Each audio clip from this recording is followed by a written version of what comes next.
ወገንም ሀገርንም ተባብረን እንታደግ። እንደ ዜጋ ለሁሉም ኢትዮጵያዊ የቀረበ የሰብአዊ ድጋፍ ጥሪ። በደቡብ ኢትዮጵያ በሰው ሰራሽና በተፈጥሮ አደጋ አሳሳቢ ችግር ላይ የወደቁ ወገኖቻችን የኛን የድጋፍ እጅ በመጠባበቅ ላይ ናቸው። ለወገንና ለሀገር ተቆርቋሪ የሆነ ኢትዮጵያውያን ፈጥነን በመድረስ ካስከፊው ችግር እንድንታደጋቸው እንሆ ይህን አስቸኳይ የሰብአዊ ድጋፍ ጥሪ አቅርበናል። ሁሉም ወገን አቅሙ የፈቀደውን በመለገስ ወገኑን እንዲያተርፍ ጥሪያችን ነው። አዘጋጅ ዓለም አቀፍ አስተባባሪ ግብረ ኃይል። ሰላም ጤና ይስጥልን ተመልካቾቻችን እንደምን ዋላችሁ እንደምን አመሻችሁ ከአንከር ሚዲያ ዝግጅት ክፍል ያክብሮ ሰላምታችንን እናቀርባለን። ለመላው የክርስትና እምነት ተከታዮች እንኳን ለብርሃነ መስቀሉ በዓል አደረሳችሁ እንላለን። ዛሬ የደመራ በዓል ነው። በመላ ህዝበ ክርስቲያን በኢትዮጵያም በውጭ ሀገራት በሚኖሩ ኢትዮጵያውያንና ኤርትራውያን ዘንድ ይህ በዓል በደመቀ ሁኔታ የሚከበር ነው። በዓሉ የሰላም የፍቅር የደስታ እንዲሆንላችሁ መልካም ምኞታችንን እንገልጻለን። በደመራ በዓል ላይ ከዋለው የአንከር የመረጃ ክፍለ ጊዜ ጋር አብራችሁ እንድትቆዩ ግብዣችን ነው። መልካም ጊዜ።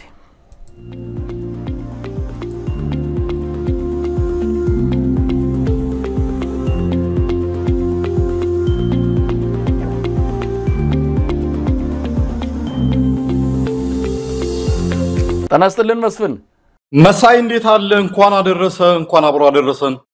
እንኳን ለብርሃነ መስቀሉ በሰላም ሁላችንን ማደረሰን። እኔም አንተም ባሉን መስለናል። እንግዲህ የባሉ ሰላማዊ መንፈሳዊ ስሜት በሁላችንም ዘንድ አለ። ያንን ስሜት ይዘን ነው እንግዲህ ፕሮግራም የጀመርነው። በድጋሚ ለመላው የክርስትና እምነት ተከታዮች ኤርትራውያንም ኢትዮጵያውያንም እንዲሁ እንኳን አደረሳችሁ ለማለት እንወዳለን።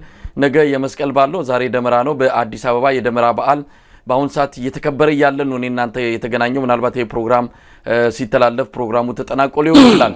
መስፍን ብዙ ጉዳዮች አሉ። ምናልባት ሁለቱ ላይ እናተኩራለን። የኢትዮጵያ ኦርቶዶክስ ተዋሕዶ ቤተክርስቲያን አንድ ሃይማኖት አባት በመስቀል ከተራ በዓል ላይ የቅድስት ማርያምን ፎቶግራፍ ይዛችሁ አትውጡ ወይም ደግሞ ምስል ይዛችሁ እንዳትወጡ የሚል ማስጠንቀቂያ መስጠታቸው ህዝበ ክርስቲያኑን በከፍተኛ ሁኔታ ነው ያስቆጣው። ይሄ ጉዳይ ወዴት እያመራ ነው? ከሲኖዶሱ አካባቢ ያለው ሁኔታ ብዙዎቹን ህዝበ ክርስቲያንን ምቾት የሚነሳ የሆነ ነውና ከዚህ አንፃር ያለው ሁኔታ እናነሳለን። በወሎ ያለው አጠቃላይ ሁኔታ እጅግ አስደናቂ በሆነ ሁኔታ ለሶስተኛ ቀንም ዛሬ ቀጥሏል። በርካታ ድሎች ነው የተገኙት። ወልዲያ ምናልባትም በሰዓታት ልዩነት በፋኖች እጅ ቁጥጥር ስር ልትገባ እንደምትችል እየተነገረን ያለው ይሄንንም ጉዳይ እናነሳለን። ሁለቱ ላይ ተኩረን አጥር ያለ የመረጃ መራግብራችንን ነው ወደ ተመልካቾች የምናደርሰው። መስፍን ከደመራ በዓል እንጀምር። ዛሬ ደመራ ነው። በመላ ኢትዮጵያ ይሄ ልዩ ቀን ነው።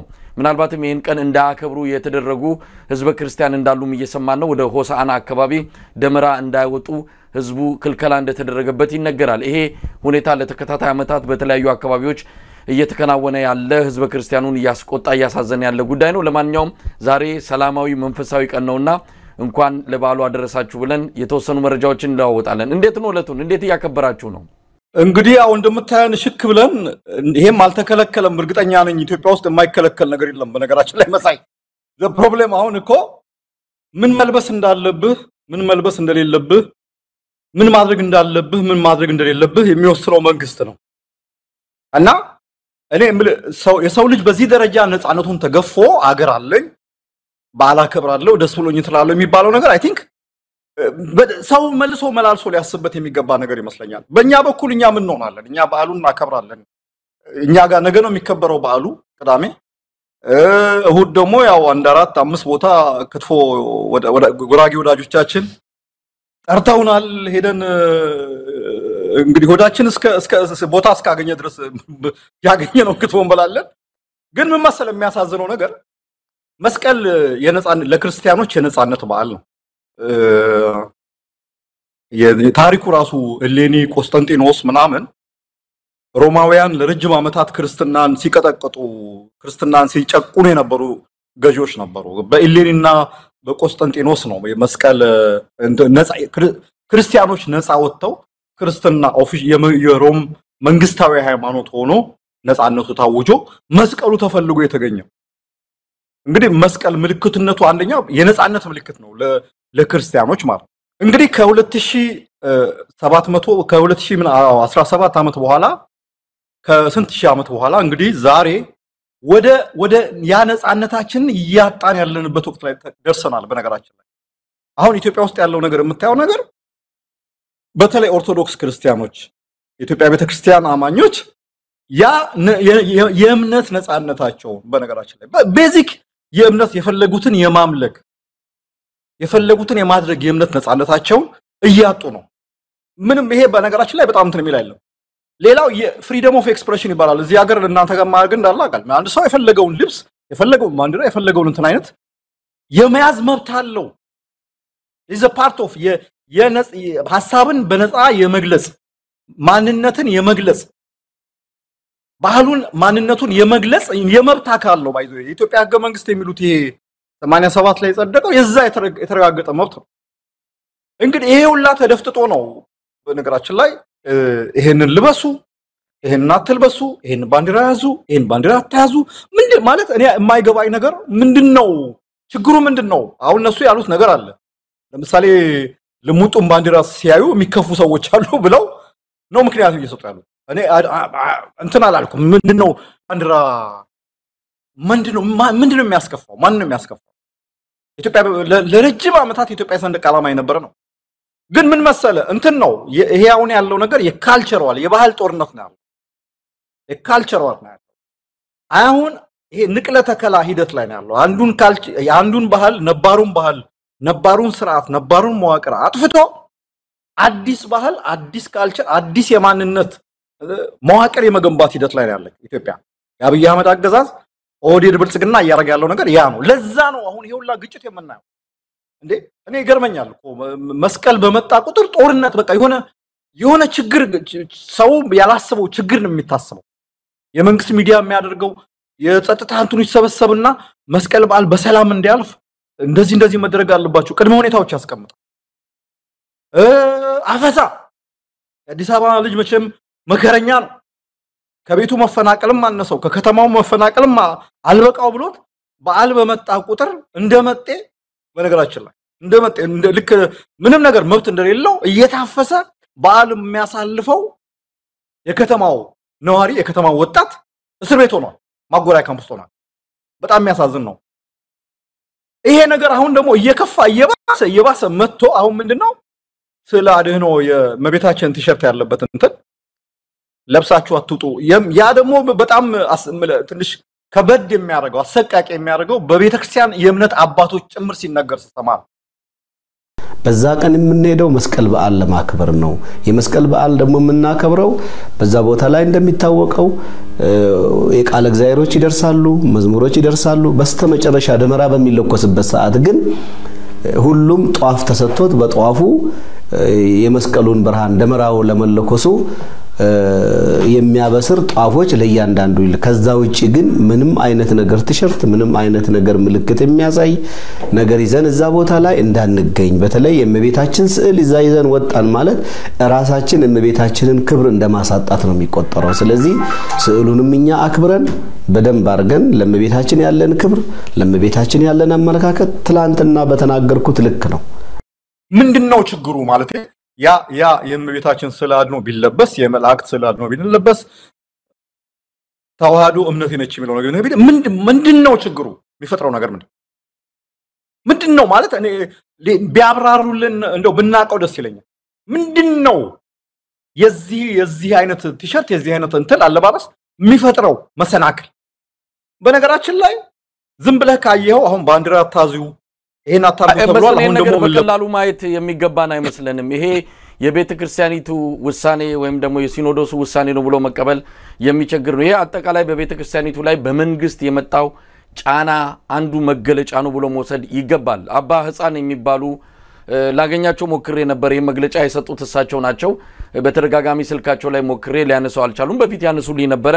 አሁን ከቅርብ ጊዜ ወዲህ ምናልባትም በደንብ ወደ መንግስት እየተጠጉ የመጡበት ሁኔታ ስላለ አሁን ራሳቸውን ለማዳን በሚል የመንግስትን ማንኛውንም ትርክት በቤተክርስቲያኒቷ ስም በግላቸው የሚሰጡበት ሁኔታ ነው ያለውና በግላቸው የሰጡበት የሲኖዶሱ መግለጫ ወይም ደግሞ የቤተ ክህነት የጠቅላይ ቤተ ክህነት መግለጫ አቋሚው ምናቀው ነገር የለም። ግን ይሄ መግለጫ እውነት ለመናገር ህዝበ ክርስቲያኑን በጣም ነው ያስቆጣው የእመቤታችን ቅድስት ድንግል ማርያምን ምስል ያለበትን ቲሸርት እንዳትለብሱ ማለት ምን ማለት ነው ይሄንን በቀላሉ ማየትና በዚህ አጭር ፕሮግራምም ገልጸን የምንችለው አይደለም የሲኖዶሱ አባላት ይሄንን ጉዳይ በተመለከተ ግልጽ መረጃ ግልጽ አቋማቸውን ለህዝበ ክርስቲያኑ ሊያሳውቁ ይገባልና መስሙ በቀላሉ ልናየው የሚገባ አይደለም አይ ምንም እኮ ግልጽ የሚያደርጉት ነገር የለም ተናግረውታል እንግዲህ አሁን ከዚህ በኋላ ባሉ ካለፈ በኋላ እንዲህ ለማለት ፈልገን ነው ብሎ የሆነ የተወሰነ መቀባብተው አሽሞን ሆኖ ሊያቀርቡት ይችላሉ ግን አሁን በግልጽ የተናገረው ነገር አትልበሱ ነው የተባለው አባ ህፃን ብቻ እኮ አይደለም አባ ህፃንም የመዋቅሩ የቤተ ክህነት አስተዳደር ውስጥ የሆነ መምሪያ ኃላፊ ነው ምናምን ነገር ነው ናቸው ከዛ ከነጋዴነታቸው በተጨማሪ ማለት ነው አባ ህፃን አባ ተብለው ምንድነው እንደው የቤተ ክርስቲያንን እንትን ለመርዳት ብዬ የንግድ ተቋም አቋቁሜ ብለው በድፍረት የሚናገሩ መነኩሴ መናኛ አባት ናቸው እና እንዲህ አይነት ሰዎች ናቸው እሳቸው ማገሩ አካል ናቸው አቡነ ዲዮስቆሮስም ይሄን ነገር ተናግሮታል ባንዲራ አታዙ ምንድነው ችግሩ እኔ እነዚህ ሰዎች እኮ አይ ለምንድነው የማይያዘው ብለው ከኔና ካንተ በበለጠ ቀድመው ህዝባቸው መከላከል ያለበት ትዕዛዙን ከማውረዳቸው የመንግስት ገደል ማሚቱ ከመሆናቸው ይልቅ ከመሆን ይልቅ እንዲያውም ህዝቡን ዲፌንድ ማድረግ ያለባቸው እነሱ ናቸው ምንድነው ችግሩ ዋስራን ጉይዛት ማን ለምንድነው ሰዎች የሚከፉት ምን ስለሆኑ ምንድነው ስለ አድኖ ቢለበስ ምንድነው የሚፈጠረው ነገር ምን አይነት ማን ነው የሚናደደው ምንድነው የሚፈጥረው ጦርነት አሁን እኮ እንደዛ ያያሉ ነው የሚከፉ ሰዎች አሉ ያንን የመቤታችንን ሰዎች ደስ የማይላቸው ሰዎች አሉ ማለት እንግዲህ የክብር እንግዳው አዳነች አበቤ ነች የክብር እንግዶቹ የአብይ ሚኒስትሮች ይሆናሉ እንግዲህ እነሱ የሌላ ቤተ እምነት ሰዎች ናቸው እነሱን ላለማስከፋት ነው ወይንስ በአጠቃላይ ኢትዮጵያ ቀደም ያልኩ የባህል ጦርነት የካልቸር ዋር አለ ያንን እንትን ለማድረግ ነው በዚህ አያቆም ምን ሁሌ ምለው ነገር ነው ያለው አዞ ምንድነው ሲበላ ቀስ ያደረገ ነው እየቆረጣጠመ ይበላውና ዛሬ ስላት አድህኖ ይዛችሁ አትውጡ ትላንት ባንዲራ ይዛችሁ አትውጡ ዛሬ ስለ አድህኖ ይዛችሁ አትውጡ ነው ምናልባት ነገ ለጥምቀት ታቦት ይዛችሁ አትውጡ ልንባል እንችላለን በነገራችን ላይ እስከዛ ድረስ ይደርሳል እስከዛ አሁን ትሬንዱ እንደዛ ነው የሚያሳየው በተቻለ መጠን ይሄ ነባሩን የኦርቶዶክስ ቤተክርስቲያንን የኢትዮጵያን አብዛኛው ደግሞ እኮ መስቀል እኮ አሁን ሰሜን ብቻ እኮ አይደለም አሁን ዳውሮም ይከበራል ወላይታ ይከበራል ጉራጌ ውስጥ በጣም ይከበራል በጣም በብዙ የኢትዮጵያ አካባቢዎች እንደ ትልቅ በዓል የሚቆጠር በዓል ይሄ እንዲያውም ከየትኛውም በዓል የበለጠ ብሔራዊ በዓል ነው ዩኔስኮ የሚመዘገበው በዓል ነው እና እዚህ በዓል ላይ የእምነቱን አይ ቲንክ የእመቤታችን የማርያም እንትን በጣም ወሳኝ ነገር ነው መስሙናልባት ለመልካቹ ግልጽ እንዲሆንለት ለምንድነው ዘንድሮ የእመቤታችንን ስዕል ያለበት ቲሸርት አትልበሱ የሚል መመሪያ ወይም ደግሞ አስገዳጅ ሁኔታ የመጣበት ምክንያቱ ምንድነው የአባ ህፃንን መግለጫ ተመለከትኩት ምንም ምክንያት የላቸውም በቃ ለእመቤታችን ክብር ሲባል እመቤታችን ልብሷ ተለብሶ በመስቀል በዓላይ መታየቷ ምንድነው ክብሯን የሚያጎድለው እንዴት አይተውት ነው ለምንድነው እንደነዚህ አይነት ሰዎች ቤተክርስቲያኑት ውስጥ ቁጭ ብለው የአብይ አህመድን እችን ቤተክርስቲያን የማዳከምና የማጥፋት ተልኮ እያስፈጸሙ ያሉት ይሄንን ነገር ህዝበ ክርስቲያኑ እስከ መቼ ነው የሚታገሰው ዛሬ ምናልባት ወንድማችን ባልደረባችን ተክለ ሚካኤል አበበ ከካናዳ እዛ ተገኝቶ ሂደቱን ሲከታተል ነበር ፍተሻው ለራሱ በጣም አስገራሚ ነው እንዴት ነው ዝማሬ ያሰሙ የቤተክርስቲያን የተለያዩ ስነ ስርዓቶችን ያከናወኑ ወደ መስቀል አደባባይ የሚሄዱ የበዓሉ ታዳሚዎችን የሚፈተሹበት ሁኔታ እጅግ ያስደነግጣል የሚል ነገር ነው ከቪዲዮ የተረዳሁትና ነገር ሁሉ ስታየው ይሄ የቤተክርስቲያን አቋም አይደለም አብይ አህመድ የጀመረው አንድ ቤተክርስቲያኒቱን የማጥፋት ቤተክርስቲያኒቱን የማዳከም ነባር የኢትዮጵያ ማንነቶችን እምነቶችን ደፍልቆ ብልጽግና በሰይ በሚል ባመጣው አዲስ ወንጌል የመቀየር ትልቅ ተልኮ ማስፈጸሚያ አካል ነው ብለን መውሰድ አለብን ቀደም ሲል እንዳልከው ነው ቀስ ይያለ ነው እየገዘገዘን ያለው ትላንት ያንን ብንቃወም ኖሮ ዛሬ እዚህ ላይ ባልደረስን ነበር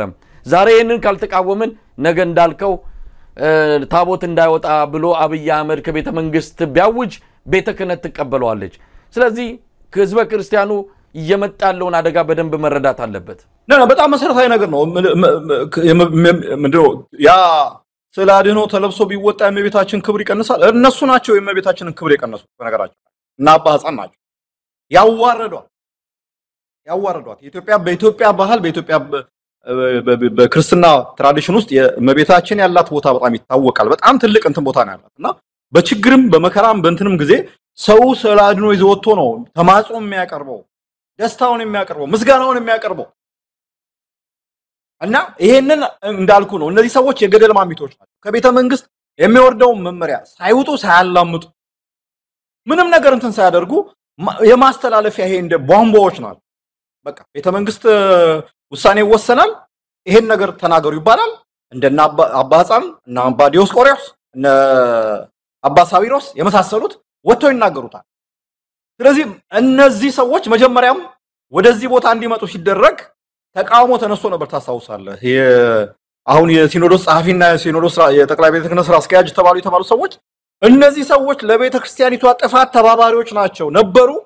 ወደፊትም ጥፋቷን ለማፋጠን ከውስጥ ቤተ ክርስቲያኒቷን ለማፍረስ ለማዳከም ጥቅም ላይ የሚሉ ሰዎች ናቸው፣ አደጋ ነው ተብሎ ሲጮህ ነበር። ይሄው በተግባር እያሳዩ ነው።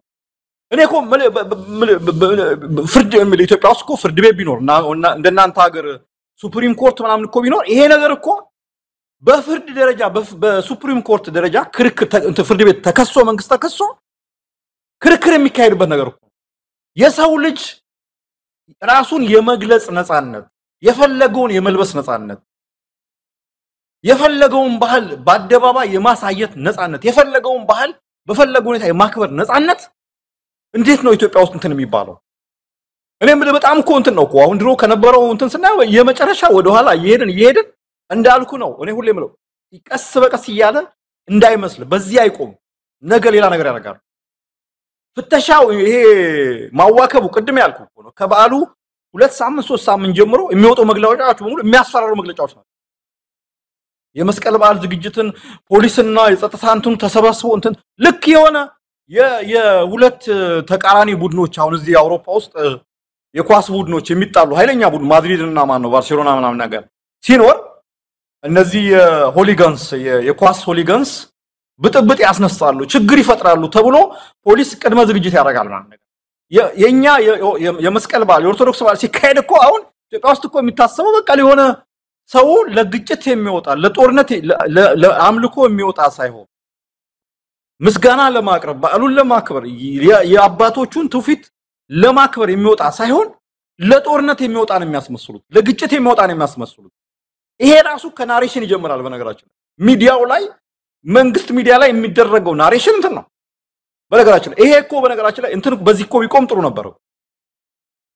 በሌላ በኩል ደግሞ አሁን ሰዎች እያሳዩ ነበር ፋና ቴሌቪዥን ዛሬ በመስቀለት የኢሬቻ በዓል ፕሮሞሽን እንትን ማድረጉ እንግዲህ አዲሲቷ ኢትዮጵያችን ትመስላለች። በነገራችን ላይ እቺ የአብይ አህመድ ኢትዮጵያ የእኩልነት የነጻነት የብልጽግና ኢትዮጵያችን ነው የምትመስለው።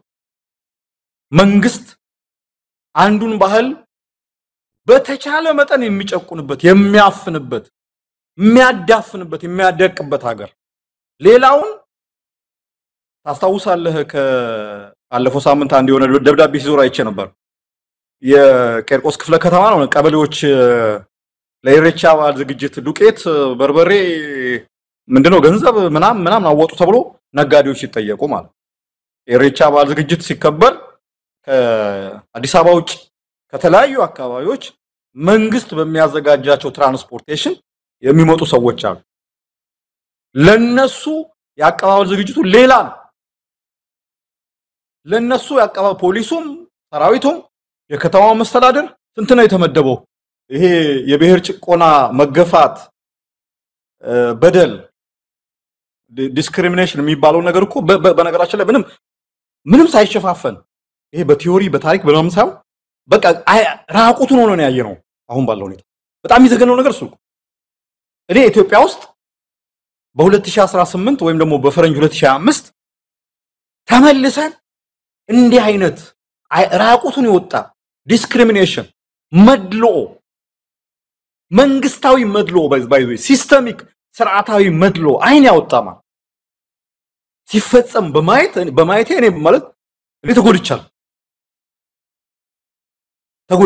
በሚገርም ሁኔታ እኮ ነው በሚገርም ሁኔታ ያኛውን ባህላዊ እንትን ነው ሊከበር ይገባል ማንንም እንትን ያለ የለም መንግስት ምንድነው መንግስትና ሃይማኖት ተለያይተዋል መንግስት ሁሉንም ኢትዮጵያዊ በኩል አይን ማየት አለበት የሚል ምናምን ነገር ደንብ አለ ስርዓት አለ ምናምን የለም ያ ነገር ኢትዮጵያ ውስጥ አሁን የለም እንዳልኩ ነው በቃ ይሄ መገለል የብሔር ጭቆና እንትን ምንድነው ይባለው መድሎ ዲስክሪሚኔሽንን ራቁቱን ያየ ነው የብልጽግና አንተ ግን ዋናው ነገር መሰለ እነሱ እኮ አይደሉም እኮ ይሄ አሁን ይሄ ወጣቱ ሃይማኖቴ ያዙ ሊቀቁኝ ወይም ደግሞ አንድ ቲክቶክ ላይ አንድ የሆነ ነገር ሲታይ በቲክቶክ ላይ ያዙ ሊቀቁኝ የሚለው እያለ የሚጨፍረው ምንድነው የሚሆነው አላፋት ዝማሬው ወፋት ምናምን እያለ ነጭ ለብሶ ሚንጋጋው ምናምን ምንድነው እንትኑ ነገርኩ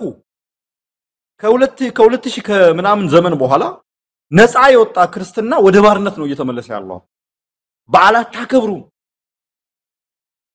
ክርስትና አንደርዶግ ወደ እንትን እየገባ ነው በነገራችን ላይ ኢትዮጵያ ውስጥ እንደዛ ነው ያለው በዓላት ታከብሩ ይሄ ውክቤ አሁን ተክሌ ያለ ያልከው ኢንቲሚዴሽን እኮ ነው በቃ ሰውን ዲስካሬጅ ማድረግ ነው አትምጡ ከመጀመሪያ ጀምሮ እኔ እየተከታተልኩ ነበር የመንግስት ሚዲያዎች ከሳምንት ነው ከሁለት ሳምንት ጊዜ ጀምሮ የመስቀል በዓል እንትንን በተመለከተ የጸጥታ አካሉ ጸጥታ እንትኑ እንዲከበር እንዲ ተብሎ እንዲ እንዳዳና በቃ እንዴ አንተ እኔ እንደ አይነት በዓል ማቀው ሰው ቤተሰብ ልጆቹን ይዞ ወጥቶ ደስ የሚል በዓል አክብሮ ለልጆቹ ይሄ ነው በዓሉ ብሎ ለህፃናቱ አስረድቶ ሲመለስ ለማቀ አሁን እኮ እንዲ ባለው ሁኔታ ቤተሰብ ልጆቹን ይዞ ሊሄድ አይችልም አንድ ነገር ቢፈጠር ግር መንግስት እኮ በቃ ቴረር ነው ይረቀቃል አትምጡ ነው ይያለ ያለው በነገራችን አሁን ይሄንን ይያየ አሁን የኛ ሰው በሌላ እንትን ላይ አንድ የሆነ መነኩሴ ወይም አንድ ሰባኪ የሆነ ነገር ሲናገር ያንን ቃል ይሰነጥቃል እንዲህ አለ እንዲህ ተብሎ ምናምን ነገር ዋናው ነገር ይሄ ነው የእምነት ነፃነታችን እየተገፈፈ ነው ማንነታችንን የመግለጽ መብታችን እየተገፈፈ ነው በተለይ ደግሞ ፍሪደም ኦፍ ኤክስፕሬሽን ሐሳብን በተለያየ መንገድ ሰው በነገራችን ላይ ሰው እዚህ አውሮፓ ምናምን የሰው ልጅ ሐሳቡን የሚገልጽባቸው መንገዶች አሉ በቃላት በንግግር የሚገልጽበት መንገድ አለ ቦርድ ሰላማዊ ሰልፍ ላይ የሆነ ቦርድ መፈክር ይዞ እንትን የሚለው ነገር አለ ወይም ደግሞ የሆነ ቲሸርት ላይ አሁን እዚህ እንትን ላይ መንገድ ላይ አንዳንተ ያለ ፍሪ ፓለስታይን ምናምን ነገር ብሎ ሲሉት አያቸዋል ዛሬ እኮ እነሱ ሜሴጅ እያስተላለፉ ነው መብታቸው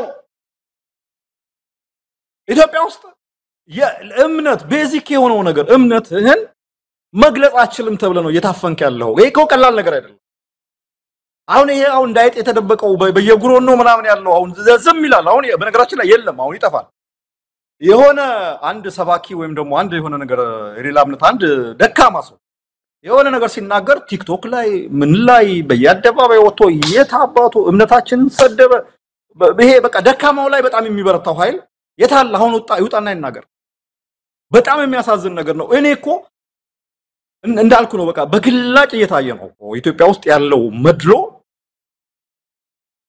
እኔ ሌላ ገላጭ አያስፈልግም ሌላ የሆነ ሰው መጥቶ ታሪክ እንደዚህ ነበር ምናምን ብሎ ሊገልጽ ላይ እየኖር ነው ያለው ነው እውነታ ነው በቃ እየኖር ነው ያለው ሁኔታ የአዲስ አበባ ከተማ መስተዳድር ከተማው መስተዳድር ውስጥ በጣም አብዛኛው ህዝብ እምነቱ የሆነው የመስቀል በዓልን ለማደናቀፍ ለማኮሰስ የሚሰራበት ሌላ ደግሞ ሌሎች ከሌላ ቦታ መጥተው አርቲፊሻሊ ወንዝ ሰርተው በታሪክ ያልነበረ በዓል መስርተው በዓል አድርገው አዲስ ባህል አዲስ ልማት አዲስ ስርዓት ለመስራት የሚሞክሩትን ደግሞ በጀት ጨምሮ የልክ እንደንትን ነው እኮ ነው የሚመስለው በየቀበሌዎቹ ድንኳን ተጥሎ ለኢሬቻ በዓል ተሳታፊዎች ልክ የሆነ ዘመቻ ሄደው ከድል የሚመለሱ ወታደሮች ይመስል ውሃ ይቀርብላቸዋል ምግብ ይቀርብላቸዋል ምናምን እኔ ከዚህ የበለጠ ዲስክሪሚኔሽን ከዚህ የበለጠ መድሎ ከዚህ የበለጠ አይን ያወጣ ያገጠጠ ያፈጠጠ ብልግና የትም የለም እና የዚህ ደግሞ ተጠያቂው ማንንም አይደለም እኛ ነን ከራሴ ጀምሮ ማለት ሁላችን እንትና ብሌም አናርገው እንትና መንግስት እንደምናምን አናርገው እኛ ነን ከአባ ሕፃን ጀምሮ ከአባ ዲዮስቆሮስ ጀምሮ ከአባ ሳዊሮስ ጀምሮ ኦርቶዶክስ ምናምን ይያለን እዛ ውስጥ ያለን የምንዋኝ እንትኖች ማለት እና በጣም ያሳዝናል። እኔ እንዳልኩ ነው። ይሄ እንግዲህ አሁን በዚህ ዓመት አይተናል። የሚቀጥለው ዓመት ደግሞ ሌላ ነገር ልናይ እንችላለን። መስቀል ላይ ይሄን ያህል ቁጥር ሰው ብቻ ነው መገኘት የሚችለው ወይም ደግሞ ጥምቀት ላይ ታቦት ይዛችሁ አትወጡም ሊባል ይችላል። መስፍን እንዳልከው ንቅለ ተከላ እየተከናወነ ያለው ይሄንን ማንም የሚክደው አይደለም። መቀበል ነው የተፈጸመ ያለው ነገር እየሆነ ያለው ነገር የመካድ ሁኔታ ይታያል። እነሱ እየካዱ አይደለም። እነሱ አይናቸውን አውጥተው በፊት ለፊት እያደረጉ ያሉትን ነገር በኩራትና በትዕቢት እየተናገሩት በዚህ ወገን ያለው ግን እየተሽኮረመመ አንዳንዴም ባድር ባይነት አብሮ ከስርዓቱ ጋር ይሄንን መጠነ ሰፊ የሆነ ንቅለ ተከላ አሜን ብሎ የተቀበለ ያለ እንዳለ ምንም ግልጽ ነው። ይሄንን በአደባባይ የምንናገረው ነው። ነገ ከነጎዲያ እሬቻን በመስቀል ለመተካት የታሰበ እንደሆነ ምንም ጥርጥር የለውም። አሁን የመንግስት ሽርጉድ ከፍተኛ የሆነ በጀት ከፍተኛ የሆነ የመንግስት የጸጥታ ቁጥጥር ትልቅ ትኩረት የተሰጠው ከጠቅላይ ሚኒስትር ጽፈት ቤት ከአዲስ አበባ ከተማ አስተዳደር ከኦሮሚያ ክልላዊ መንግስት ሶስቱ ተቀናጅተው የእሬቻን በዓል ከፍተኛ ትኩረት ሰጥተው እየሰሩበት ነው ያሉት። ለምን መንግስትና ሃይማኖት ይለያያል አሉን? የኢትዮጵያ ኦርቶዶክስ የኢትዮጵያ እስልምና ጋር ሲደርስ አዎ ይለያያሉ ይሉሃል።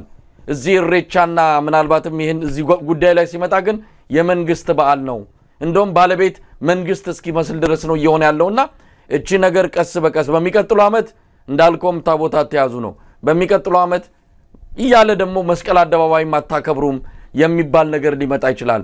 ከዛ በኋላ መስቀል በየቤታችን ልክ ያደባባይ በዓል መሆኑ ይቀርና እንደ ሌሎቹ በዓላት በቤታችን ብቻ መናከብረው ሊሆን ይችላል። ይሄ አብይ አህመድ ያቀደው በተግባርም በሂደት ያከናወነ ነው ያለው። ይሄንን የኢትዮጵያ ኦርቶዶክስ እምነት ተከታዮች ሌሎችም በዝምታ ያዩት ነው ያሉትና እንግዲህ በሂደት አብረን ሁኔታውን እንከታተላለን። ከፍተኛ የሆነ የኢትዮጵያ ኦርቶዶክስ ተዋሕዶ ቤተክርስቲያን ላይ የሚፈጸመውን በደል በዝምታ መመልከታችንም የመንግስትም አድሏዊነት እንደዚሁ በእኩል ደረጃ በኢትዮጵያ ላይ ያየን ያለነው ጉዳይ ሆኗል። መስፍን ወደ ሌላው ርዕሰ ጉዳይ እንምጣ። ምትለው ነገር ያለ ይመስለኛል። አንድ ነገር አሁን እኔ ብዙም አንዳንዴ ያስብበታለሁና ለምሳሌ የኔ መብት ሲከበር አንተ አሁን ፌር የሆኑ ሰዎች ብዙ ጊዜ በአለም ላይ ፌር ሰዎች ካሉ የኔ ባህል ከተከበረ የሌላው ባህልም አብሮ መከበር አለበት እንትን ማድረግ አለበት። አሁን እኮ ያለው ነገር እነዚህ አዶን ኦሮሞ ብልጽግና ውስጥ ያሉ ጠባቦች የሚያስቡት ምንድነው የሌላው ባህል ካልተጨቆነ የነሱ ባህል የተከበረም አይመስላቸውም ያለው ነገር ያ ያረጋው ያሉት እኮ ነው። ችግር የለም እኮ አዲስ ባህል ምናምን አመጡ ሁሉም እኮ ሰው ተዋቸው እኮ ያክብሩ መብታቸው። አሁን እኮ የነሱን አዲስ ባህል የማክበር ምናምን ብቻ ሳይሆን ከዛ አልፈው መጥተው የሌላውን ባህል ማክበር ነው እያደናቀፉ ያሉ። ያ ደግሞ እንደ መብት ነው እየታየ ያለው በነገራችን። ለዚህ ነው እኮ የባንዲራ ሲያዩ የሚያማቸው ሰዎች አሉ ይባላል። የኢትዮጵያ ባንዲራ ሲያዩ የሚያማቸው ሰዎች አሉ ይባላል። ባንዲራ ተያዙ የተባለው አንድ ሰው ሲናገር እንደዛ ነው የሰማው። ለምን ነው የኢትዮጵያ ባንዲራ የማይያዘው ሲባል አይ ባንዲራውን ሲያዩ የሚከፋቸው ሰዎች አሉ ከባንዲራው ጋር የተያዘ ነገር አለ። አሁን ደግሞ የመጣው ነገር ምንድነው ለመቤታችን ስላድኖ ሲያዩ የሚከፋቸው ሰዎች አሉ ለብሳቸው አትውጡ ነው እንዴ? በቃ ነገር እኮ ምንም እኔም እኮ የሆነ ማልወደው ቲሸርት የለበሰ አጠገቤ ሰው ሳይ ይሄን ቲሸርት አትለብስም ይከፋኛል ልልኮ ነው። አየ እንትኑ በጣም እንት ነው እና እዚህ መሃል አሁን ለምሳሌ የኦሮሞ መብት እናስከብራለን የኦሮሞ መብት እንቆራቆራለን ይሄ አሁን ያለው መንግስት የኦሮሞ መንግስት አይደለም ብሎ የሚከራከሩ ሰዎች ፌር ከሆኑ እዚህ ጋር ወጥተው ይሄን ነገር መቃወም አለባቸው። ሶሊዳሪቲ እንትኑን ማሳየት አለባቸው። እኩልነት እንጂ መኖር ያለበት የመበላለጥ አንዱን አጥፍቶ አንዱን ደልቶ አንዱን ሰርዞ ሌላውን ወደ ላይ የማውጣት ነገር መኖር የለበትም የሚል እንትን ከነሱ ነው መምጣት ያለበት። ይሄንን ነገር የለም አብይ አህመድ እንዲህ አይነት ነገር እያደረገ ነው ብለን በአደባባይ እንደዚህ በግልጽ ስንናገር አረ ተውት አታስጩሁት። አብይ አህመድ መወሸቅ የፈለገበት ማህበረሰብ ክፍል አለ። ስለዚህ እሱን ነገር አታንሱት፣ ግድ የለም ረገብ አድርጉት፣ ለአብይ ነው የሚመቸው የሚለው ነገር አለ። ታዲያ እነሱ ወይ በአደባባይ ወጥተው ይቃወሙት መጥተው ይሄ ነገር ልክ አይደለም ብለው እስካልተቃወሙ ድረስ እናንተ ዝም በሉ፣ አብይ አህመድ የፈለገውን ነገር ያድርግ፣ እኛ ውስጡን አብይን ከህዝቡ ጋር እየነጠልነው ነው የሚለው አካሄድ በራሱ በጣም አክሳሪ የሆነ ነው። እውነት ለመናገር ወጥተው ይናገሩ። ይሄ ነገር ግልጽ የሆነ አንተ አታክብር ይሄኛው ያክብር እዚህ ጋር ክልከላ እዚህ ጋር ፍቃድ ይሄ በየትኛው መዝገበ ቃላት በየትኛው ሎጂክ ነው የሚሰራውና ያንን መቃወም ልክ ሌላውን የኦሮሞን ህዝብ አው የኦሮሞ ህዝብ ይተከማል ማለት አይደለም ግን ወጥቶ ያውግዘው በአንድ ነገር ይቃወመው ይሄ ነገር ልክ አይደለም ከማንንም በላይ እኛን ነው የሚጎዳው እኛን አልጠቀምከንም ብለው እስቲ ድምጽ ያሰሙ እኛንም ዝም በሉ አብይ ግን እንደፈለገው ያድርግ የሚለው አካሄድ እውነት ለመናገር የሚያዋጣም ኢትዮጵያንም የሚጠቅም አይደለም ኖ ሲጀመር መሳይ ሲጀመር የብሔር ጭቆና ትርክቱ ራሱ ትርክቱ የጮህቱ የነበረው ምንድነው እንትኑ ነው ቦታ ለመተካት እንዲ ተደርገናል ባህላችን ተገፍቷል ቋንቋችን ታፍኗል እምነታችን ተጨቁኗል እንትናችን ተበድሏል ራስ በራስ ማስተዳደር መብታችን ተገፍቷል ሲሉ የነበሩ ሰዎች ሲያጮሁት የነበሩ ሰዎች ማለት እኮ አየነው እኮ ይሄ ሁለተኛ ጊዜያችን እኮ ነው ቲፒኤልኤፍ የሚባል የትግራይ ነፃ አውጪ ድርጅት ስልጣን ይዞ መጥቶ አየነው እንደዚህ እርቃኑ ይወጣ ያገጠጠ እንትና አይደለም ባይዞ እነዛ ነው እኮ አሁን ያመሰገናቸው እነዛ እኮ ሪሊ ሲቪላይዝድ የሚባል ታውቃለህ ስልጡን እንትኖች ናቸው ስልጡን ጠባቦች ናቸው አትሊስት የሆነ እንትን አላቸው ድንበሩን ያቁታል ሰውን የቱ ድረስ ሄደው እንደሚያስቀይሙና እንደማያስቀይሙ ያቁታል ይሄኛው ደግሞ ሁለተኛው ሙከራ ነው በብሔር ጭቆና ስም ወደ ስልጣን የመጣ አገዛዝ ሁለተኛው ኤክስፒሪየንሳችን ነው ያየን ያለነው ነገር ምንድነው የብሔር ጭቆናን ማስቀረስ ሳይሆን እነሱ ተጨቆኖናል የሚሉትን ነገር ህዝብ ወይም ደግሞ አገዛዝ ቦታ ወስደው ሌላው መጨቆን እንደሚያደርጉ ነው ያየን ያለነው በተግባር ያየን ያለነው ነው ቀደም ያልኩ ነገር ነው የአንዱ መብት መከበር ለሌላው መብት መደፍጠጥ ምክንያት መሆን የለበት አሁን ኢትዮጵያ ውስጥ ይሆን ያለው ነገር ያ ነው ቢሆን እኮ እንዲያውም የሬቻና የመስቀል ተከታታይ ባላት ተብሎ ፖዚቲቭ የሆነ ስፒሪት እኮ ነው ፖዚቲቭ የሆነ አሉታዊ የሆነ መልእክት ነገር እንትን ነው የሚለው ቀደም እንዳልኩ ነው እኮ ከሚዲያው ጀምሮ ያለው ቴረር ሰው ልብ ብሎ ይበለው አይበለው አላቀ ከሚዲያው እኮ ዝም ብለ ካየው እኮ ሚዲያው ማስፈራራት ነው ያዘው መስቀል በዓል እንዲፈጠራል የጸጥታ አካሉ ፖሊስ እንዲያርጎ እንዲ ተዘጋጅቷል ድሮን አለ ፌደራል ፖሊስ ይሄ ምንድነው ይሄ ወደ መስቀል በዓል የሚወጣው ሰው ሆሊጋን ነው እንዴ ይሄ ለኳስ ድብድብ የሚወጣ ኃይል ነው እንዴ አይደለም ነጭ ለብሶ እምነቱን ለማከበር የሚወጣ እንትን ነው ሌላውን ደግሞ እንዳልኩ ነው በበጀት በፕሮፓጋንዳ በምን አጅቦ እንትን ማድረግ እንዴ ይሄ ነገር እንግዲህ አሁን እኮ እኛ ነጋሪ ያስፈልገንም ታሪክ ጻፊ ያስፈልገንም እየኖር ነው እና ይሄን ነገር ወጥተው አሁን የኦሮሞ መብት ተቆርቋሪ ነው አብይ ኦሮሞን ህዝብ አይወክልም የሚሉ ሰዎች ወጥተው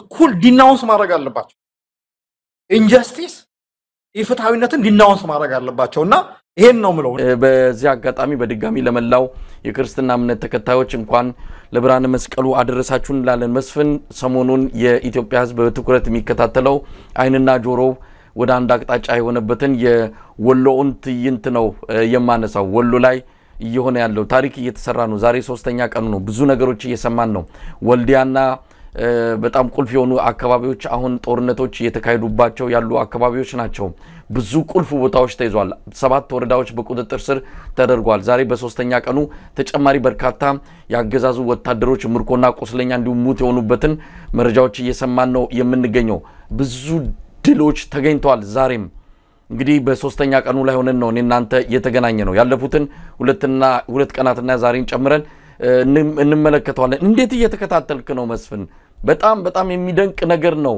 እየታየ ያለው ማርሽ ቀያሪ የተባለ እንቅስቃሴ ነው በአማራ ፋኖ ብሔራዊ ኃይል ምስራቅ አማራ ቀጠና ሚኒሊክ እዚህ እየተከናወነ ያለው እንዴት እየተከታተልከው ነው መሳይ ይሄ ነገር ማገናኘው የፖለቲካ ምጸቱ ነው ዛሬ ሳምንት ነው ምናምን ከ5 ቀን ነው ካላቀም በፊት አብይ አህመድ ለጀነራሎቹ ሹመት አንበሽቆ ነበር እንደዚህ አይነት ነገር ብዙ ጊዜ አንድ ስኬት ሲገኝ ድል ሲገኝ ነው እና ጀነራሎቹ በሹመት ተንበሽብሸው ያ የሹመት ዜና በደንብ ገና ሳይደርቅ ነው የሚባለው ሳይረግብ ሳይረሳ በነገራችን ላይ በጣም እኔ ለምን ያው የኛም ድክመት ነው የዚህ አማራ ፋኖ ደጋፊዎችም የውጭ ያለው ውስጥ ያለው ድክመት እንጂ ይሄ በጣም ትልቅ ዓለም አቀፍ ዜና ነው።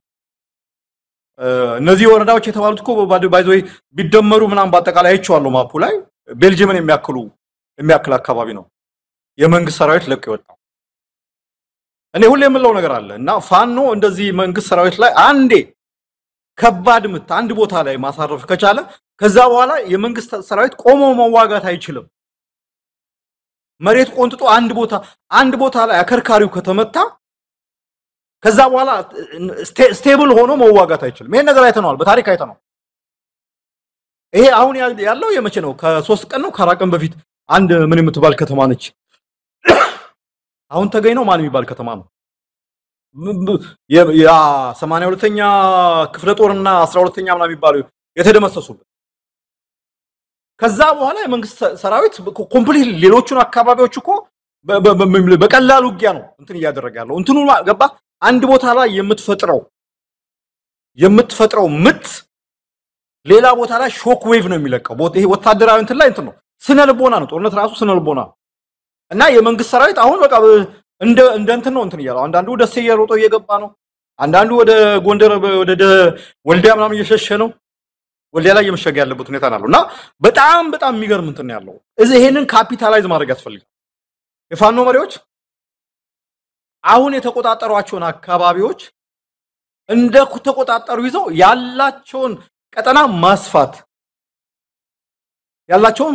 ማስፋት ሌላው ምንድነው ይሄ በተለይ ጎጃም፣ ወሎ፣ ጎንደር ሌሎች ላሎች ደግሞ አካባቢዎች ይሄ ሞመንተሙን አጋጣሚውን መጠቀም ያስፈልጋል። እንዲህ አይነት ወሎ ላይ የተፈጠረው ምት ጎጃም ላይ ቢደገም በነገራችን ላይ አለቀ። በቃ ደግሞ ይደግሙታል መስሎ ረስም ይሄ እንትን ነው። ምክንያቱም በጣም ትልቅ እንትን የፈጠረው መነቃቃት ነው የፈጠረው። እንዲያውም የተወሰነ እኔ እናንተ በውስጥ የምናወራው ነገር አለ። እነዚህ ሰዎች በቃ በውስጥ ሽኩቻ እንትን ብለው ትግሉን እንትን እያቀዛቀዙ ነው ብለን ነበር። ኃይለኛ የሚገርም አይነት መነቃቃት ነው የፈጠረው። እንዲያውም ልክ ገና የዛሬ 2 ዓመት ምናምን አካባቢ ትግሉ ሲጀመር አይነት የነበረው አይነት ስሜት ነው አሁን ያለው እና ይሄንን በደንብ ካፒታላይዝ ማድረግ ያስፈልጋል። እኔ እርግጠኛ መሆኑ ምንድነው ከዚህ በኋላ የመንግስት ሰራዊት የሆነ ተረጋግቶ ቦታ ይዞ አንድ ቦታ ቆንጥጦ የመዋጋት እንትን አይኖረውም። በቃ እየሞከረው ነው እና አሰፋ ቸኮል ማን ነው እንትና እየሞከሩ አበባውም አሁን ከየቦታው እየተሯሯጠ ያለበት ሁኔታ ነው። I don't think የሚቻል አይደለም። በነገራችን በጣም አሳፋሪ ነው። ላይክ በ3 በ4 ቀን ምናምን ቅድም ያልኩ ነው አካባቢ ቦታው የቆዳ ስፋቱን አይቸው ማፕ ላይ ቤልጂየም እና የሚባለው ሀገር የሚያክል ነው የተቆጣጠሩት።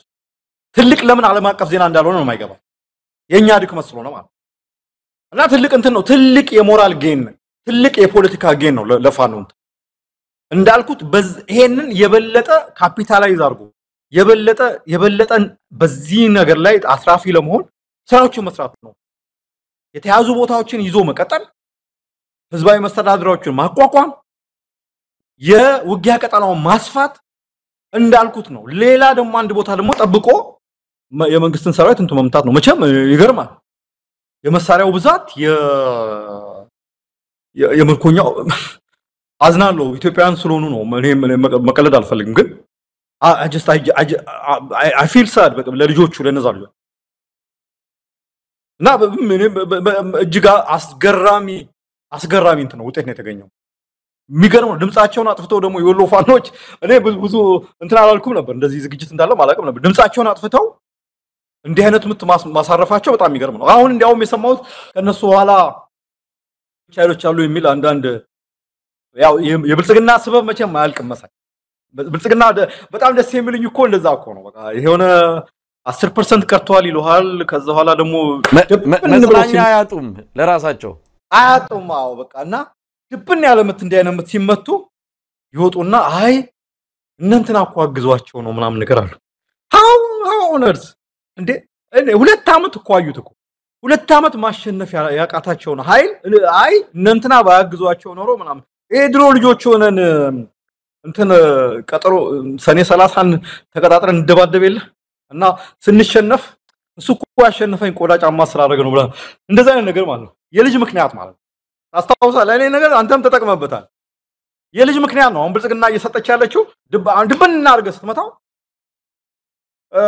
አይ እንትና እኮ ስላገዟቸው ነው ነገር ነው ምንድነው እንትን የሚለው የት አለ አሳየን እና ይሄን ሰራዊት ይዘነው ጎረቤት ሀገር ጋር ውጊያ ገጥማለሁ የምትለው ማፈሪያ ነው ድሎቹን እንመልከታቸው እንዲሁ በቀላሉ የሚገለጹም አይደሉም እንዳልከው ዓለም አቀፍ ትኩረት ለምን እንዳልተገኘ አናቅም ያው በዚህ አጋጣሚ አማራም ሆነ የአንድነቱ ኃይል በዓለም አቀፍ ደረጃ ይሄ ነገር ትኩረት እንዲያገኝ የቤስራቸውን እንዳልሰሩም የተረዳንበት ነው ብዙ ነገሮች አሉ ምናልባት አፋድ የአማራ ፋኖ ህዝባዊ ድርጅት ሰሞኑን ለመንግስታቱ ድርጅት የተቀላላ ጉባኤውን እየተካሄደ ባለው የመሪዎች ጉባኤ ላይ ያቀረበው አንድ ደብዳቤ አለ በዚህ ደረጃ ጥረት መደረግ አለበት ሆም ብለው አይናቸውን መክፈት አቅቷቸው ከሆነ ጆሮአቸውን ዘግተው ከሆነም ይሄ ነገር በደንብ መታወቅና ምክንያት ማብራሪያ መፈለግ ያለበት ጉዳይ ነው ግን ይሄ ዓለም ሊመሰክረው የሚገባ በሁለት ቀናት ውስጥ የአገዛዙን ይሄ እንዳልከው ነው ሰፊ ቀጠና ነው 7 ወረዳዎች ቁልፍ የሆኑ ቦታዎች በአንድ ቀን 721 ያገዛዙ ሰራዊት ነው የተደመሰሰው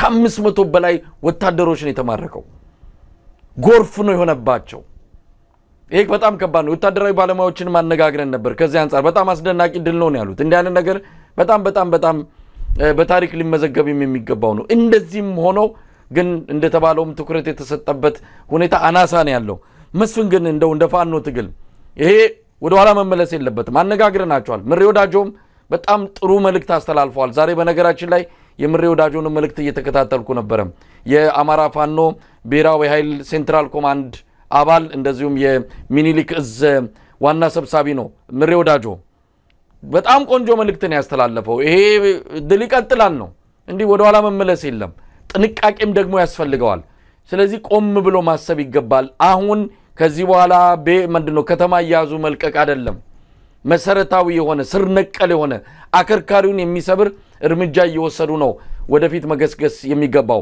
በነገራችን ላይ አበባው ታደሰ ሰሞኑን ኮምቦልቻ በደብረ ብርሃን ጎንደርና ባህርዳር ነው ዛሬ የሰጠውን መግለጫ እየተከታተልኩ ነው ለደጋፊዎቹ አንድ ሪፖርት ልኳል ሪፖርቱ ላይ ያለው ነገር አለ በመንግስት መገናኛ ብዙሃን ላይም እየወጣ ነው ደቡብ ጎንደር ላይ ጎጃም ላይ እንደዚሁ ድል አድርገናል ምስራቅ እዝ በከፍተኛ ሁኔታ ጽንፈኛውን የመታ ነው የሚል መግለጫ ሰጥቷል አበባው ታደሰ በጎን ደግሞ ከአማራ ክልል መውጣታችን አይቀርም ለሌላ ግዳጅ መከላከያው እየተፈለገ ስለሆነ የክልሉን የጸጥታ ሁኔታ እናንተ ተቆጣጣራላችሁ ተዘጋጁ ብሎ እና አረጋ ከበደን ወጥሮ ይዟቸዋል ለማንኛውም መስፍን ይሄ ድል ወደ ኋላ መቀልበስ የለበትም ከዚህ በኋላ ወደፊት ነው መሄድ ያለበት በሌሎች አካባቢዎችም ተደግሞ በአማራ ክልል የብልጽግና ሰራዊት ፖለቲካዊ ቁመናው ከተሰባበረ ቆይቷል አሁን ወታደራዊ ቁመናውን በመስበርና ሙሉ በሙሉ ብልጽግና የሚባል በአማራ ክልል ህይወት እንዳይኖረው መደረግ አለበትና ይሄ ነገር ወደ ኋላ መመለስ የለበትም መስፍን አይ ኖ ያ ነው እኮ አንደኛ እኮ እንትኑ አሁን የተገኘው ድልን ኮንሶሊዴት ማረጋገጥ ማለት ማጽናት ይሄ ላይ ጊዜያዊ ድል ከተማ ለቆ መውጣት ወይም ደግሞ መንግስትን አባሮ ተመልሶ መግባት ምናምን አይደለም እሱን ማጽናት ሁለተኛ ሌሎች አካባቢዎች ጎጃም ጎንደር ወሎ ሸዋ ሲንክሮናይዝ ማድረግ መቻል አለባቸው ይሄ አጋጣሚ መልካም አጋጣሚ ነው ቅድም እንዳልኩ ነው ጦርነት ስነ ልቦና ውጊያ ብቻ አይደለም በዚህ ሰዓት የመንግስት ኃይል ላይ አንድ ቦታ ላይ እንደገና ሌላ ቦታ ላይ ቢደገም እንዳልኩ ነው የመንግስት ኃይል አማራ ክልል ውስጥ ያለው እንትን ያበቃለት ይሄንን ነገር መድገም ካልተቻለ ምክንያቱም የወሎ ራሱ ድል ዋስትና የሚኖረው ሌሎችም አካባቢዎች ተመሳሳይ ድሎች መመዝገብ ሲችሉ ነው እንጂ ብቻውን ተነጥሎ እንደ ድል እንትን ሊል የሚችልበት እንትን የለም እና ሲንክሮናይዝ አድርገው ተናበው ይሄ የሚባለውን ትርፍ ነገር ትተው የተረጋገጠ ድል ማድረግ መቻል አለባቸው ብልጽግና ከዚህ በኋላ ለምሳሌ አንድ ሪፖርት አይቼ ነበርና ሲናገር ነበር በቃ ሪፖርት ካድሬ በየቦታው ፋኖ አልቆለታል ይሄን ያህል ሚሊሻ ሰልጥነናል ይሄን እንዲ ቦታ ተቆጣጥረናል ይያረ የውሸት ሪፖርት ያቀረበ መንግስትን እያሳሳተ የሌለ ሪፖርት ማለት ነው አንዳንዱ ፍራቻ ማዘንም ነው አሁን ማነው እነ መሐመድ ተሰማ አንድ ደግሞ እዚህ መራቤት ላይ ያለ ማቴዎስ ነው ማለት ኮሬን ማቴዎስ የሚባል አለና ብሎ ኮንቲኒየስሊ ቁጥር ፕሮዲዩስ ያደርጉ ነው ታስታውሳለህ ያለፈው ወር አካባቢ መራቤት ላይ 400 ሰው ተማረከ 1000 ሰው ተማረከ ምናምን ነገር ሰውየው እንደዚህ ነው አሉ ራሱ ኮሎኔልም የሆነው በፌክ ዶክመንት ነው አሉና እንትኑ ገብቷቸዋል እነ ብርሃኑ ጁላ ቁጥር እንደሚፈልጉ ገብቷቸው ገባ ብርሃኑ ጁላ እኮ አንዳንዴ 10% ምናምን የሚለው እኮ ይሄ ከታች የሚመጣው የሚሰበሰብለትን መረጃ ሰብስቦ ነው በቃ ጨርሰናቸዋል እያሉ ከታች መረጃ ፊድ ያደርጉታል ባድርባይነት በፍራቻ በወደድባይነት በቃ ይሄን ሰርተናል ማለት ግን በተግባር እንደምታየው ነው የሚገባ ኃይል እየተመታ ይቀራል በጣም ውርደት እኮ በእርግጠኝነት አሁን የመንግስት ፓኒክ ያደርጋል ተጨማሪ የድሮን ጥቃቶች ምናምኖች ሊያደርስ ይችላል ምናልባት አንዳንድ አካባቢዎች ኦሮሚያ አካባቢዎች ምናምኖች ንጹሃን አማራ ዜጎች ላይ ጨፍጨፋ የበቀል እርምጃ እንዲወሰድ ሊገፋፋ ይችላል የመሳሰሉ ነገሮች እና ምናልባት ይሄ ኢሬቻንም ባል በእንደዚህ አይነት አጋጣሚ ሊጠቀምበት ይችላል እና ይሄንንም ማሰብ ያስፈልጋል እና ይሄ ነገር ድሉን ማረጋገጥ ያስፈልጋል ከሌሎች ጋር ሲንክሮናይዝ እንዲቀናጅ የተባበረ ድል ማድረግ ያስፈልጋል የወሎ ድል ዘላቂ ሊሆን የሚችለው ሸዋ ላይም ተመሳሳይ ድል ሲገኝ ነው እንዲሁም ጎጃም ላይ እንዲሁም ጎንደር ላይ ይሄንን ተማረግ አለባቸው እስካሁን 2 አመት በቂ ጊዜ ነው ለመማር ከተማ ይዞ መውጣት መንግስትን ማዳከም በዚህም በዛ መጠስጠዝ እንትን ነው አሁን ደግሞ ከተሞችን ይዞ ኮንሶሊዴት አድርጎ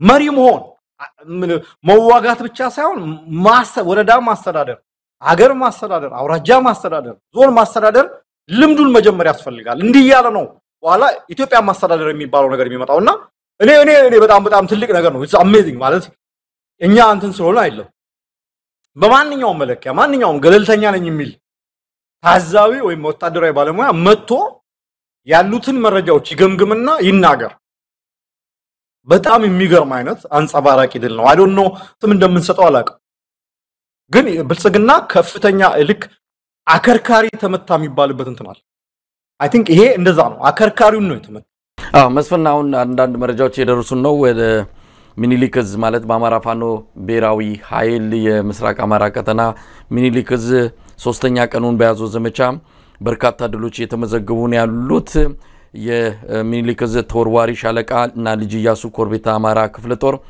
ያደረጉ ባሉት ተጋድሎ ዛሬ መስከረም 16 2017 ዓ.ም በደሴ ዙሪያ ወረዳ 8 ቀበሌዎችን በቁጥጥር ስር አስገብተዋል ስለዚህ ደሴ ምናልባት ልትሞሸር ትችላለች በቅርቡ ደሴ የፋኖ ኃይሎችን በቅርብ ርቀት ያያየችን ያለችውና አሁን ምናልባትም ደሴ የዚህ የፋኖ ኃይሎች ዋና አጀንዳ ዋና ማዘዣ ጣቢያ ልትሆን የምትችልበት ጊዜ ሩቅ አይደለም ደቡብ ወሎ በተወሰነ ደረጃ በትግሉ የተዳከመበት አገዛዙም አማራ ክልልን መቆጣጠሩን ከሚያሳይባቸው አካባቢዎች አንዱ ደሴ ኮምቦልቻ ነው ያንን የሚያጠፉበት ጊዜ መቃረቡን የሚያሳይ ነው መስፍን እንግዲህ ጀነራል አበባው ታደሰ ሰሞኑን አማራ ክልል ነው በኮምቦልቻ ነበረ እንደዚሁም ደብረ ብርሃን ላይ ከዛም ጎንደር አቀና አሁን ደግሞ ባህር ዳር ላይ ሆኖ መግለጫ ሰጥቷል በመግለጫውም እንግዲህ ድል ዝም ብሎ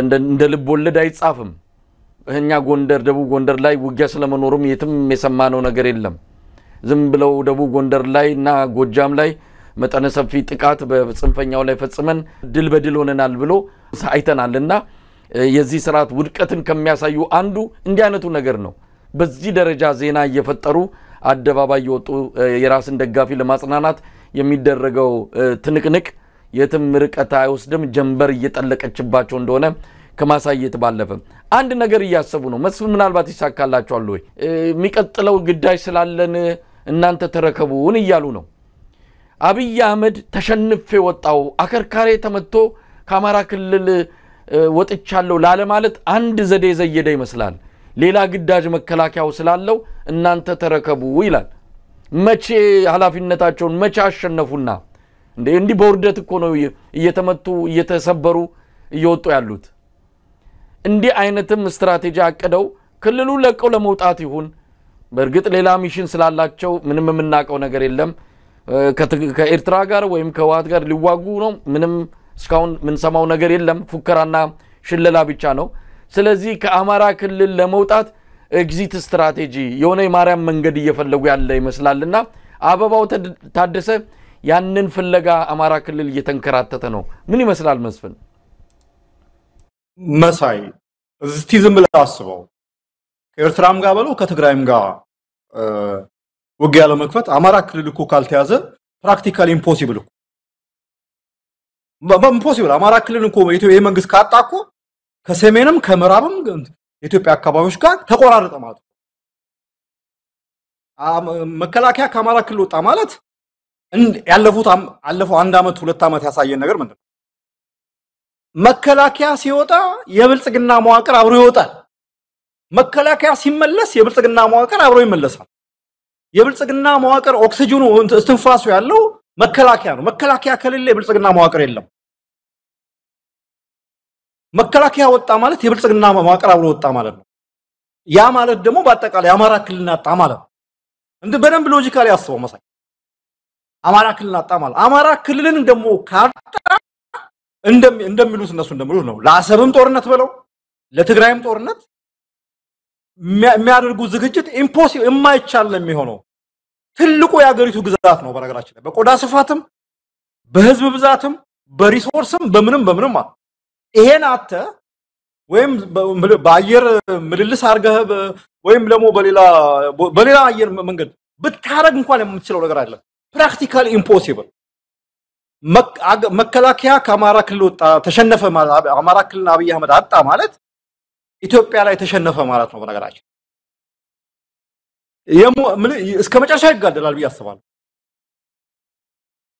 እስከ መጨረሻ ይጋደላል ቢያስባሉ ምክንያቱም ትልቅ ክልል ነው ትልቅ ነገር ነው ሉዝ አረገ ማለት አለቀ በቃ አብይ አህመድና እንትን ያደርጋልና እሱ ነው ሁለተኛ ስለ ፕሮፓጋንዳ ያነሳው ነገር እኔ ሰውን ወደ ኋላ ወስዶ ባለፉት 2 አመታት የመንግስት ሰዎች የደረደራቸው ምክንያቶችን ተመሩ ፋኖ ጽንፈኛው አልቆለታል ተበትኗል ማነው ዳንኤል ክብረት አንዴ ተጠቀመው እንትን ነበር በቃ ጥርሱ ያለቀ አንበሳ ሆኗል ያልተባለ ነገር የለም በነገራችን ላይ ያልተባለ ነገር የለም በቃ ጀስት እንመናቸው ብለን እንኳን ብንል የሆነ አንዱ እንኳን እውነት አይደለም የሚገርም እንኳን እንግዲህ የመጨረሻው ሌተስቱ የብርሃኑ ጁላ ነው 90% ጨርሰን በ10% ነው እየተዋጉን ያሉት ማለት ነገር ያለው ማለት እንግዲህ አስበው በዚህ ደረጃ በ10% ኃይል ወሎ ላይ ይሄን ያህል ወረዳ መንግስት ካጣ 90% ተመልሶ ቢመጣና ቢዋጋው ምን ሊሆን እንደሚችል አስበው እናንተ ነውና በጣም የተወሳሰበ ነገር ውስጥ ነው እየገቡ ያሉት እኔ ገና ነገሩ ሳይመሽ የአማራን ህዝብ መሰረታዊ ጥያቄዎች የሌሎች ኢትዮጵያን መሰረታዊ ጥያቄዎች በፖለቲካዊ በሆነ መንገድ መልሰው ኢትዮጵያን ከዚህ ችግር የሚያወጣ እርምጃ ቢወስዱ የሚሻላቸው ወታደራዊ አማራጩ አይሰራም በቃ አብቅቷል ቆይቷል ካበቃለት እነሱ ይሄ ምንድነው አልሸነፈም ባይነት ይዟቸው ካፈርኩ አይመልሰኝ እንባል እንጂ አብቅቶለት እንዳልኩ ነው እኔ እንትን ነው ቢወጣ መከላከያ የትኛው መዋቅር ነው የብልጽግና መዋቅር የአማራ ክልል መስተዳድር እንትኑ ለመረከብ የተዘጋጀው አይተነው ይለ እንዴ አሁን በዚህ በወሎ ኦፕሬሽን እነዚህ አሁን የተጠቀሱት ወረጃዎች አካባቢ ያሉ የብልጽግና አመራሮች ሮጠው እንደገቡ እኮ ያየን ነው ግማሾቹ ወደ ደስ ሄዱ ግማሾቹ ወደ መከላከያ ገባ ካምፕ ሄዱ ግማሾቹ ወልዲያ አሁን መከላከያ መሽጎ ለመከላከል እንትን ያለው እዛ ገብቷል እና ምንም እንትን የላ እነሱም እኮ አምኑበትም በረጋቸው የሚያሳዝነው ነገር እሱ ነው እነሱም አምኑበትም እና ይሄ ዝም ብሎ ፊውታይል ነው የማይሆን ነገር የማይሞከር ነገር ነው ያደርጉላቱ ያሉትና መከላከያ ወጣ ማለት አብይ አህመድ አማራ ክልልን በዛውም ኢትዮጵያን አጣ ማለት ይሄ ሌላ ግዳጅ የሚባለው ነገር አታስበው ይሄ ነው መደምደሚያ መሳይ እንደው መስፍን ያው የአብይ አህመድ አገዛዝ ግራ የገባው ምን ማድረግ ምን መደረግ እንደሌለበት እንኳን ማወቅ ያልቻለ ስርዓት መሆኑን በተለያዩ ትርክቶቹ በተለያዩ በሚያቀርባቸው ንግግሮች መረዳት ይችላል ሰሞኑን ብርሃኑ ጁላ ሲናገር ብዙዎች ከቁም ነገር አይወስዱትም ግን የስርዓቱ ምልክት ስለሆነ የሚናገረውን ዝም ብለን ምንተው አይደለም ይሄን ተናግሯል እስቲ እንደው አጭር አስተያየት እንሰጥበታለን ቶሎ የጎደላችሁ መሙላት አለባችሁ ከተሳካና ባህር በር ካገኛችሁ ቶሎ ዳይቭ ለመግባት መዘጋጀት አለበት። መስፍን እንግዲህ ባህር በር ይገኛል ከተሳካልን ዳይቭ ግቡ ብሏል ብርሃኑ ጁላ። ጫወታን ያዙት ሀገር 130 ሚሊዮን ህዝብ የሚመሩም አይመስሉም። እኔ አይ ቲንክ እያላችሁ ያሉት የመቃብር ጉድጓድ ቆፍሩና እዛው ውስጥ ዳይቭ ግቡ ነው መሳይ። የባህሩ ነገር የሚቻል አይመስለኝም። መቃብር ጉድጓድ ውስጥ ነው ዳይቭ መግባት ያለባቸው እነዚህ ሰዎች እና ምን መሰለ ሰዎቹ አሁን ይሄ ቁም ነገሩ ምናምን አልቆባቸው አሁን በጣም ኮሜዲያን ነው ብርሃኑ ጁላ። እኔ አንዳንዴ ሲናገር በጣም ነው የሚገርም ነገር ስቴትስማን ይሄ ወታደራዊ ጀነራሎች ያላቸው ክብር አለ አይደል? ጠገባችሁ አሁን ብትመከሩ አልሰማማላችሁ ተበታችሁ ምናምን በጣም እኮ እንደው ለከት እንኳን የሌለው ለከት ባይዞ ብዙ ጊዜ ወታደር መሪዎች ከወሬው ቆጠብ ያሉ ከተግባሩ ደግሞ በዛ የሚያረጉ ሰዎች ናቸው። መናቃቸው እንደዛ ናቸው ወታደር መሪዎች። የአብይ አህመድ የወታደር መሪዎች ግን አብዛኞቹ ሚዲያ ላይ ምን እንትምናለው ብርሃኑ ጁላ በየሳምንቱ ነው አንዴ ሁርሶ ይሄዳል አንዴ ጅማ ይሄዳል የሆነ ዳይቭ ግቡ ያለው ያው መቃብራችሁ ማስ አርጋችሁ እዛ ውስጥ ተለቀበሉ ማለት ነውና መልካም የመስቀል በዓል ለማለት ነው።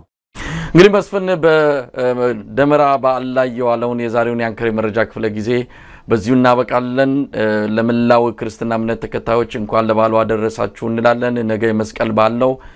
በመላው ኢትዮጵያ በዓሉ በድምቀት ነው የሚከበረው። በተለይ ደቡብ ኢትዮጵያ አካባቢ በዓሉን ለምታከብሩ ሁሉ እንኳን አደረሳችሁ እንላለን። በጉራጌ በወላይታ በኦሮሚያ በተለያዩ አካባቢዎች እንደዚሁ በደመቀ ሁኔታ ይከበራልና እንኳን አደረሳችሁ። በዓሉ የሰላም የፍቅር የደስታ ይሁንላችሁ።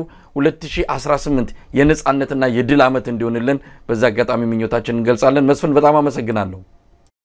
እኔም አመሰግናለሁ። እንበርታ መሳይ። ታንክ ዩ